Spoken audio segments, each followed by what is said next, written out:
남은 시간 내용을 잠시 살펴보겠습니다. 자, 6절 말씀이요. 자, 시작. 요나단이 자기의 무기를 든 소년에게 이르되 우리가 할례받지 않은 자들에게로 건너가자. 여호와께서 우리를 위하여 일하실까 하노라. 여호와의 구원은 사람이 많고 적음에 달리지 아니하였느니라. 사울의 병사들이 거의 다 도망가고 겨우 600명 남았습니다. 이 상황에서 요나단은 하나님의 비밀 작전에 쓰임받지만 정작 이스라엘의 왕인 사울은 이 작전에서 제외되었습니다. 사울이 하나님의 뜻보다 현실의 상황을 먼저 계산하는 육적인 사람이기에 그가 이 중요한 상황에서 제외된 것입니다.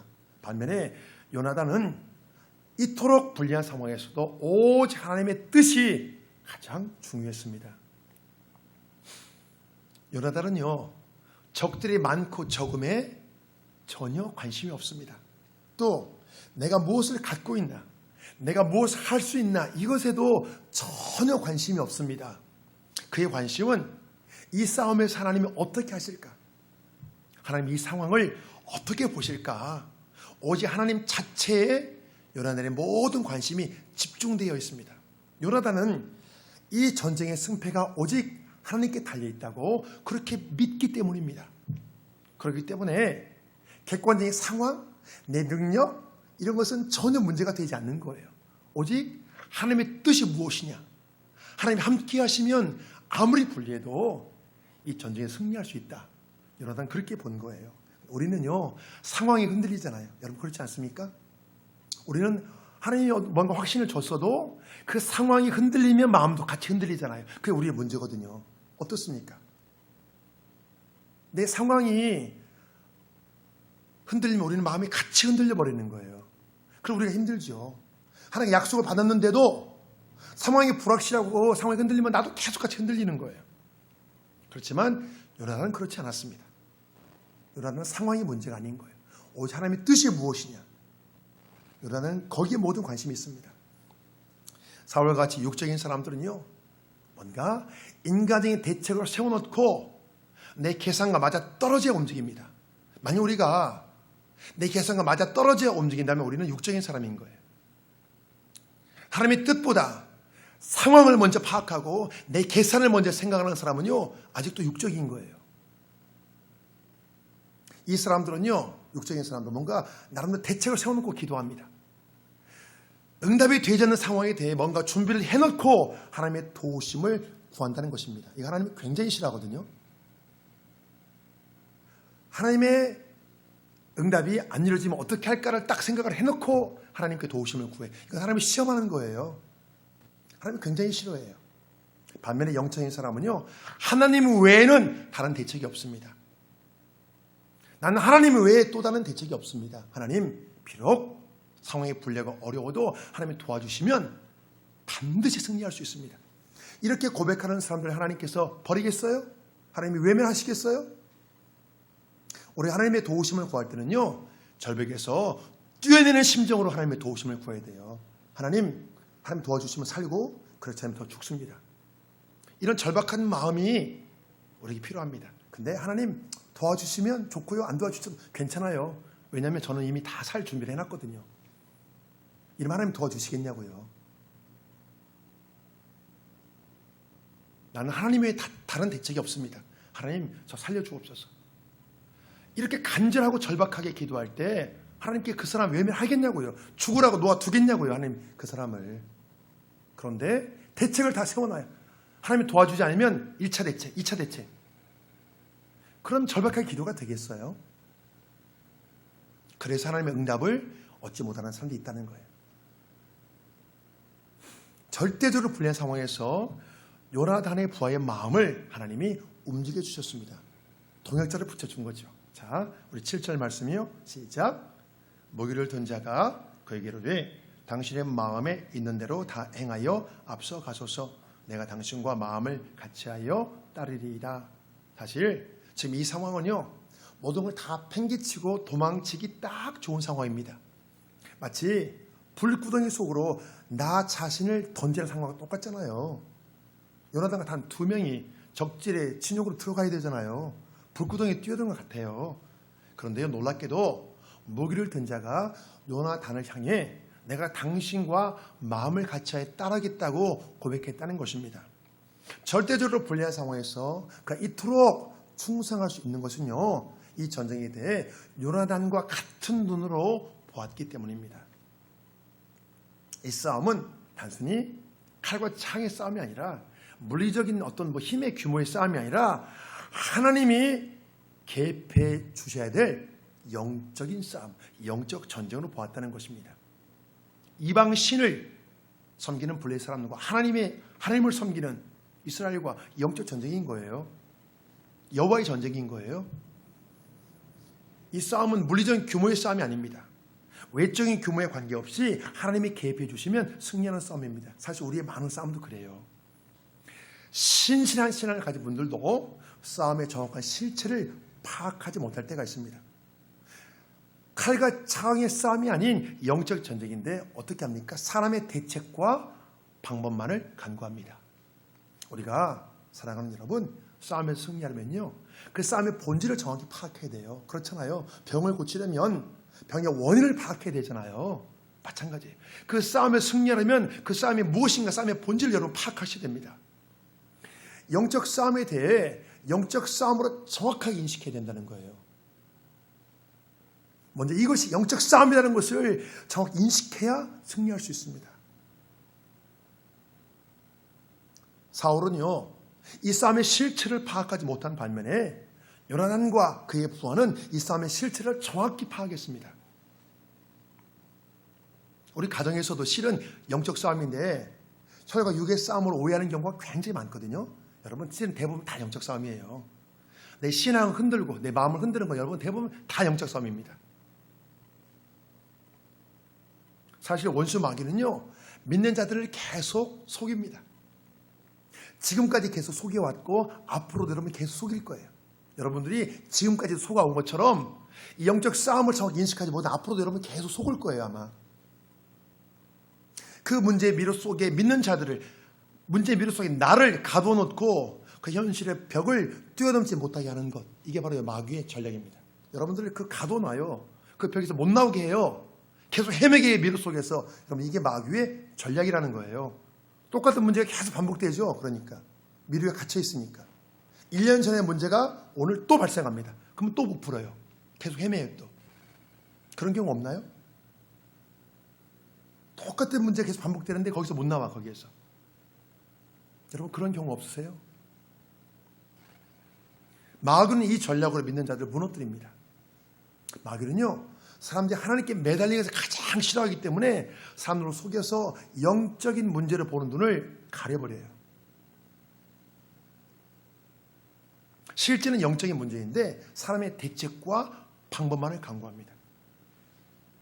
내 가족 가장 가까운 사람이 나를 이렇게 흔들어도 돼요. 신앙적으로. 이게 영적인 문제거든요.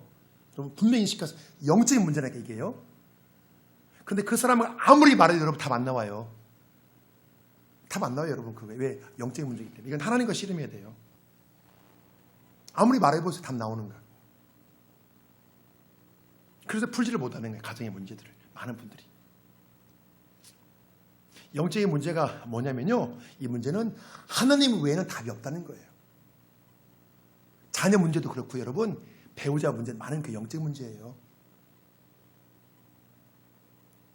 반드시 하나님이 도와주셔야 풀 수 있습니다.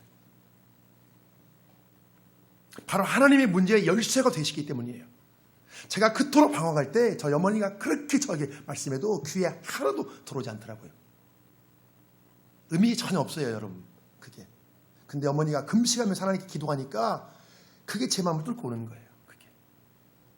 그래서 자녀 문제는 여러분 100% 어머니가 기도에 해결됩니다.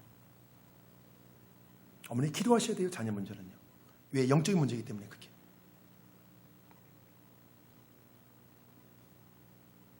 그래서 우리가 그 문제와 씨름하기 전에 하나님과 먼저 씨름해야 돼요. 예. 근데 영적인 문제를 인식하지 못하니까 그 문제, 그 사람하고만 계속 씨름하는 거예요. 그럼 그게 풀리나요? 안 풀리지. 이 싸움의 실체를 파악한 요나단에게 가장 중요한 건 하나님의 뜻이에요.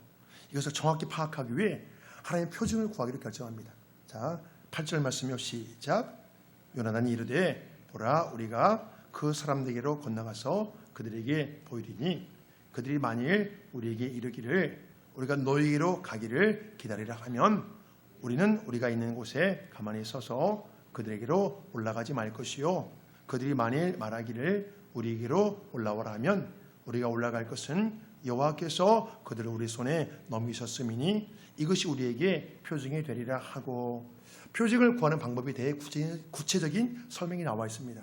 먼저 적들에게 내 몸을 보여서 올라오라고 하면 바로 이것이 여호와께서 적들을 넘기셨다는 표징이 된다는 것입니다. 자, 보통 사람들의 상식으로 보면 이게 여러분 합당합니까? 참 미련하고 무모하잖아요.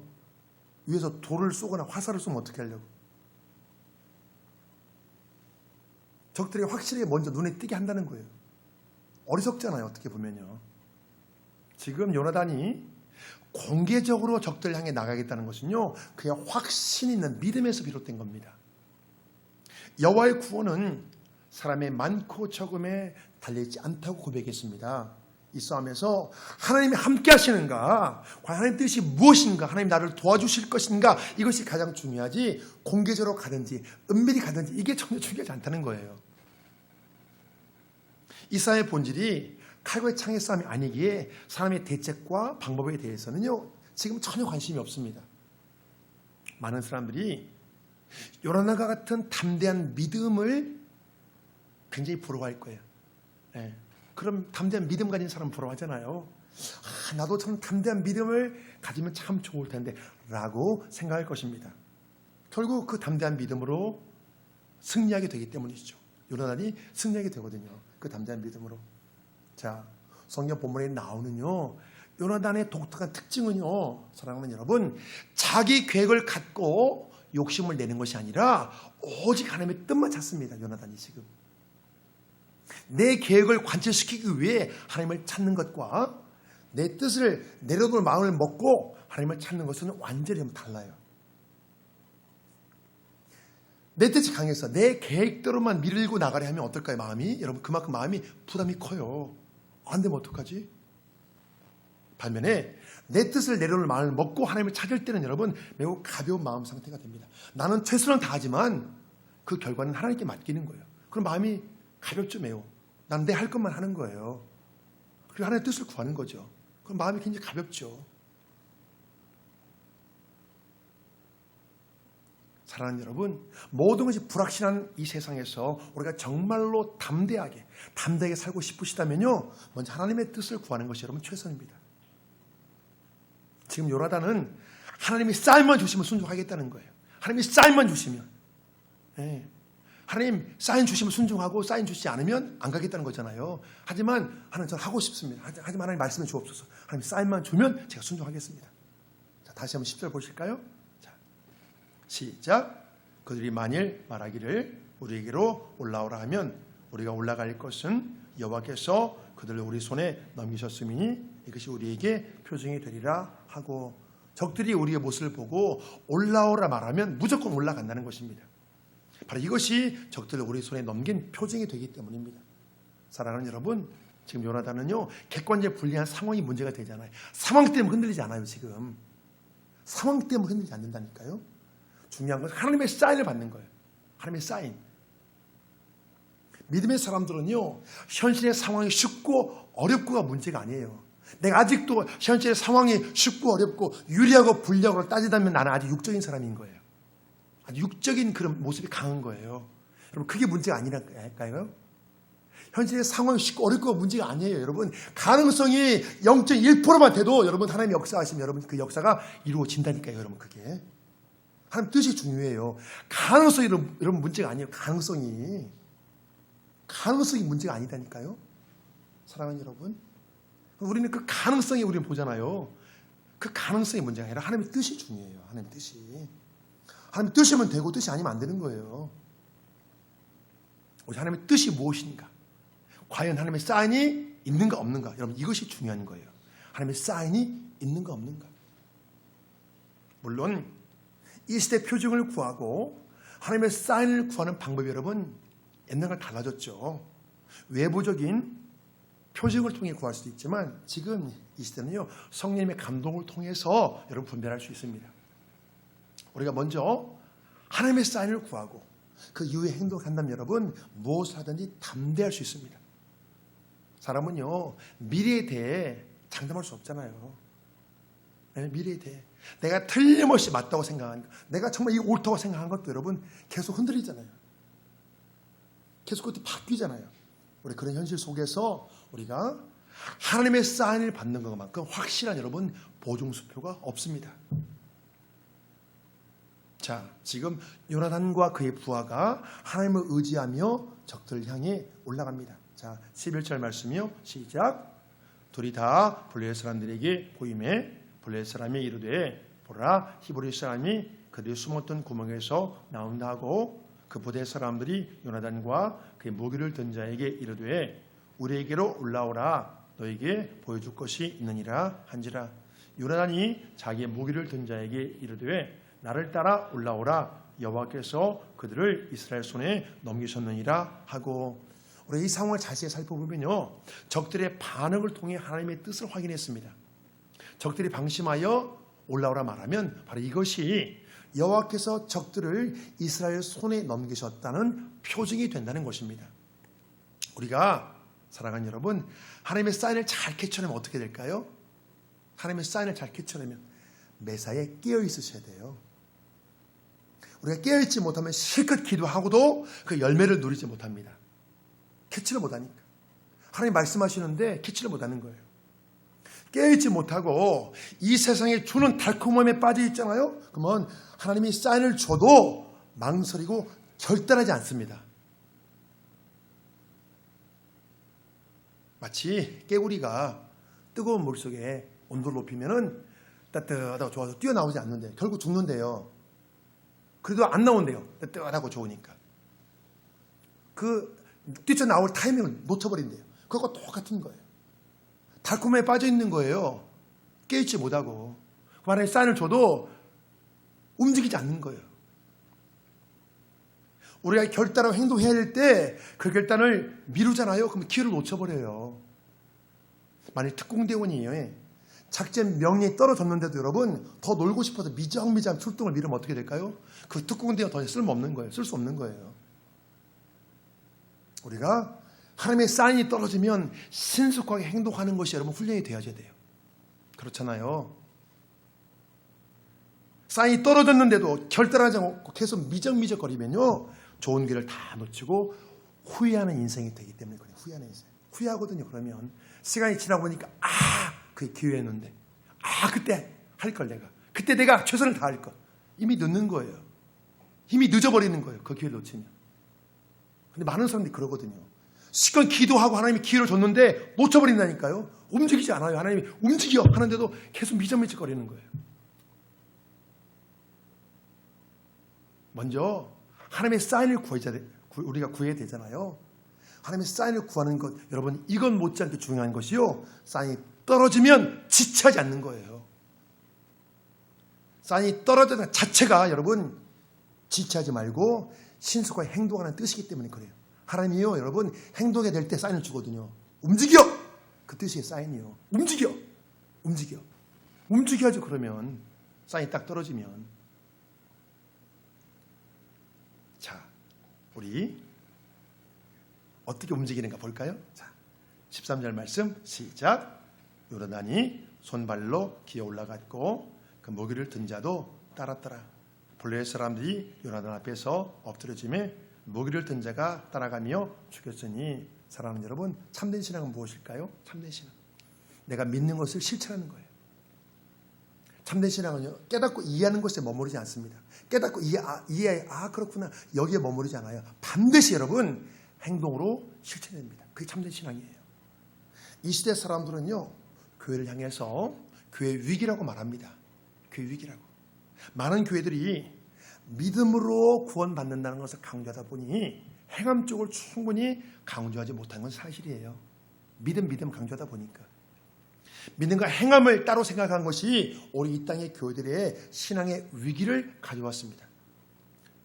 믿음으로 구원을 얻는다고 하니 사실상 구원에 대한 부담이 사라진 거예요. 믿기만 하면 내가 믿는데, 하나님 믿는데, 나 구원은 이미 따놓은 당상이지, 나 하나님 믿는데, 그렇게 생각하는 거예요. 내 삶이 어떻든지 간에 믿기만 하면 천국은 따놓은 당상입니다. 얼마나 편해요. 나는 믿어요. 믿습니다. 예수님 믿습니다. 얼마나 편해요. 천국 따놓은 당상인데 믿기만 하면. 상황이 이렇다 보니 이미 믿음으로 천국을 따놓은 사람들의 신앙생활은요, 미진할 수밖에 없는 거예요. 이미 천국 티켓 딱 따놨는데 내가 어떻게 한다, 나 천국 가는데. 믿으니까. 사람들이 이런 모습에 대해 주님이 이렇게 말씀하십니다. 자, 마태복음 7장 21절 나왔구나. 시작. 나더러 주여 주여 하는 자마다 다 천국에 들어갈 것이 아니요 다만 하늘에 계신 내 아버지의 뜻대로 행하는 자라야 들어가니라. 이 말씀에서요, 주여 주여 한다는 것은 무엇을 말할까요? 주여 주여 주여 주여. 뭘 말할까요? 외형적으로 볼 때는 잘 믿고 있는 것처럼 보이는데, 입술로는 하나님을 시인하는데, 하나님을 부르는데 결정적으로 행함이 없다는 거예요. 입술로 하나님을 찾아 하나님 아버지 찾는데 행함이 없는 거예요. 행함이 없다면 그 믿음이 여러분 진짜 믿음일까? 행함이 없는 믿음으로 천국에 갈 수 있겠는가? 이것을 한번 잘 생각해 보라는 거예요.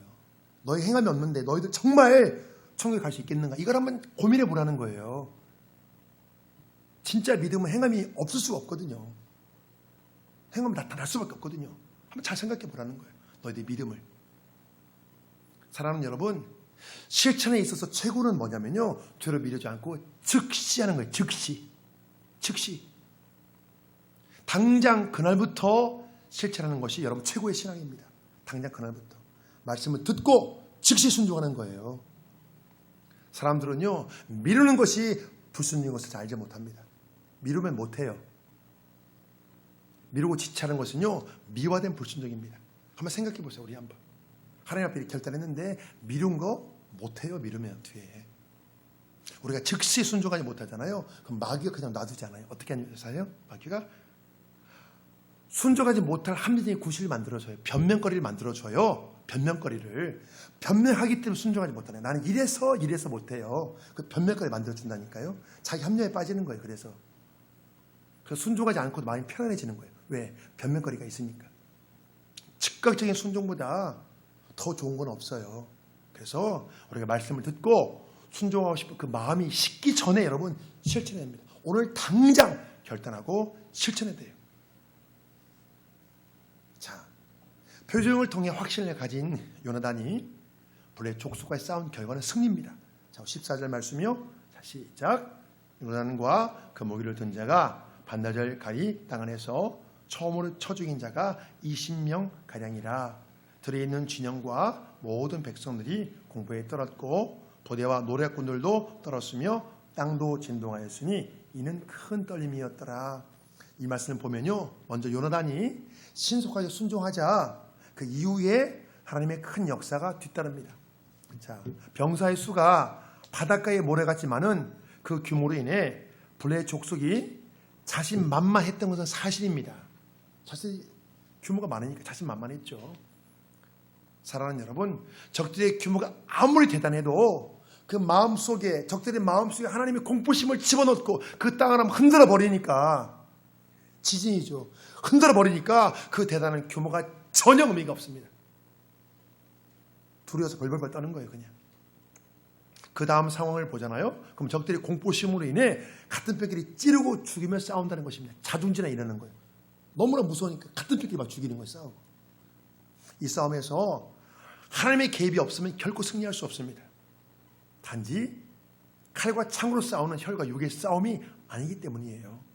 이 싸움은 영적 싸움이고 오직 하나님의 개입하셔야 승리하는 싸움입니다. 이 말씀을 통해 우리가 꼭 기억해야 될 중요한 것은요, 먼저 요나단이 신속하게 순종하자 그 이후에 하나님의 큰 역사가 뒤따랐다는 것입니다. 여러분, 이 순서를 잘 기억하세요. 요나단이 먼저 순종하자 그 뒤에 하나님의 큰 역사가 뒤따랐다는 거예요. 여러분, 성경 봐보세요. 다 하나님 그렇게 하셔요. 모세가 지팡이 들고 기도하자 홍해가 갈라지고, 엘리야가 기도하자 구름대가 몰려오고, 여러분 다 그렇게 해요. 하나님이 그냥 해주시기보다 어떤 사람의 순종이 있어야 하나님이 그 다음에 역사하십니다. 보면 다 그렇게 하세요. 하나님께서. 난관의 복잡한 상황에서 요나단은 자신이 가진 것을 사용했습니다. 자신이 가진 것. 내게 없는 것을 구하기 이전에 먼저 내게 있는 것으로 순종했습니다. 적들에게 좋은 무기가 있잖아요. 거기는 이제 철을 만드는 게 발달했으니까 블레셋에서 적들에게 좋은 무기에 비하면 요나단의 칼은 별것 없어요. 그렇지만 요나단이 순종할 때, 그가 그 칼로 순종할 때 하나님이 그 칼을 여러분 사용하셨다는 거예요. 내 가진 것이 별거 없지만 이걸로 순종하면 하나님이 그 다음에 역사하신다니까요. 그게 그렇습니다. 사랑하는 여러분, 순종의 출발은요 현재 내게 있는 것으로도 충분해요. 내게 있는 것을 먼저 시작하면 그 순종이 하나님의 역사를 이끌어오는 여러분 마중문의 역할을 하기 때문이에요. 사람들이 현실의 벽을 무너뜨리고 인생을 역전시키려 소망하지만 사실 사람의 노력만으로 인생 역전이면 쉬운가요 여러분? 인생 역전 쉬워요 여러분? 결코 쉽지 않아요. 결코 쉽지 않습니다. 우리에게 인생을 역전시키기 열쇠는 여러분 바로 여러분 하나님이세요. 하나님이 도와주셔야 역전되지 여러분. 그냥 역전되기가 정말 쉽지 않아요. 그가 어떤 인생이든 하나님 도와주시면 여러분 살 길이 열립니다. 중요한 것은요 인생을 역전시켜 주실 그 하나님의 도우심을 받고 싶다면 내가 먼저 순종해야 한다는 거예요. 여러분 그 순서가 그렇게 돼요. 사람의 순종이 하나님을 움직이게 하는 여러분 지렛대 역할을 하기 때문이에요. 사람의 순종이 하나님을 움직이게 하는 지렛대 역할을 한다니까요. 지렛대 역할을. 그 어떤 상황에서도 전능하신 하나님을 우리의 불신앙으로 제한하지 마십시오. 여러분 하나님을 제한하지 마세요. 이러니까 안 될 거야. 이러니까 어려울까. 이러니까 어쩔 거야. 여러분 제한하지 마세요. 아무리 어려워도 상황이 어떨지라도 하나님이 역사하시면 여러분 되는 거예요. 하나님 하시면 됩니다. 하나님 하시면 안 될 게 어디 있어요 여러분. 외부의 적과 싸우기 전에 먼저 내부의 불신앙과의 싸움에 여러분 순종해야 돼요. 내부의 불신앙과의 싸움. 여러분 그 싸움에 우리가 여러분 승리해야 돼요. 이 내 불신앙과 싸움. 내 마음의 문제라니까요. 내 불신앙 여러분 이게 문제예요. 이게 상황의 문제가 아니고. 현실의 벽은요 우리가 순종할 때 무너집니다. 한번 우리 선포해 볼까요? 현실의 벽은 내가 순종할 때 무너진다. 한 번 더 시작. 현실의 벽은 내가 순종할 때 무너진다. 아멘이시죠? 여러분 그렇습니다. 내가 순종할 때 무너져요. 내가 현재 갖고 있는 그 무기, 내 손에 있는 그 무기로 최선을 다해 순종할 때 잠깐 놀라운 승리의 역사를 맛보게 될 것입니다. 이 은혜와 복을 우리 모두가 꼭 누릴 수 있기를 주의 이름으로 축복합니다. 아멘.